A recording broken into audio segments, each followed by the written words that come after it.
It's Monday, March 10th in the year 2025, also known as the smartest year ever. My name's Gordy, and today we are talking about how snake venom helped create modern blood pressure medication. I love this fact. It's one of my favorite ones. I've talked about it on my other podcast, Going Through Health with Gordy and Zed, as a Shock the Doc segment, I think, or a Science Spotlight, I'm not sure, but on that podcast, check it out if you haven't. It's on YouTube. I did a bio presentation on this. And I change it up every time because I learned something more about it, and it's cool. I definitely get my money's worth out of this one. So you tell me if it's good enough, or I should retire it. Why not? Let's get right into it. Most people try to avoid getting poisoned by a snake. Scientists, they studied it and turned it into a best-selling blood pressure medication. For all our fancy medical advancements, some of the best treatments still come from nature trying to kill us. Case in point, ACE inhibitors, life-saving blood pressure drugs, were inspired by the venom of a pit viper that could drop a man in seconds. Medicine is full of discoveries that no one was really looking for. Penicillin came from mold, Viagra was supposed to treat heart disease, and ACE inhibitors? Yeah, they exist because a Brazilian snake bite used to make people pass out. The jararaca, pit viper's venom, drops blood pressure so fast that field workers in Brazil would collapse on the spot after being bitten, not from pain, but from sheer cardiovascular freefall.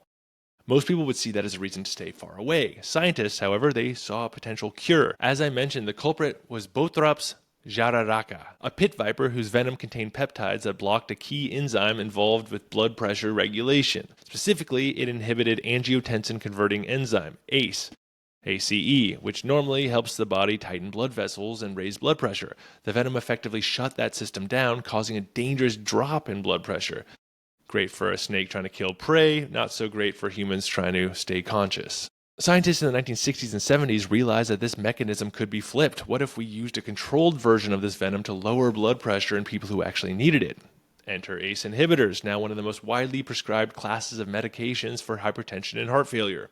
Here's the gist of how they work. Normally, the body produces angiotensin II, a hormone that narrows blood vessels and raises blood pressure. ACE inhibitors block that enzyme that makes it, keeping blood vessels relaxed and blood pressure lower. Basically, they trick the body into being just a little bit poisoned at all times, but in a good way. The first ACE inhibitor, captopril, was developed in the 1970s, directly inspired by the pit viper's venom. And today, millions of people take ACE inhibitors like lisinopril, enalapril, and ramipril, all thanks to that snake whose bite used to knock people out cold. So there you have it. Modern medicine owes a debt to a venomous pit viper, proving once again that nature's most dangerous tricks can sometimes be humanity's best cures. Thanks to all my ACE sources, which can be found in the YouTube description and on Spotify. Please rate, leave a comment, like, share, subscribe to me. Tell everyone, please. I'd really appreciate it. At Smartest Year Ever on YouTube, Spotify, Apple Podcasts for the full-length episodes. At Smartest Year Ever on TikTok, Instagram, YouTube Shorts for your daily clips. Stay curious, stay clever on our quest to become the world's greatest conversationalists. I will see you tomorrow in the Smartest Year Ever.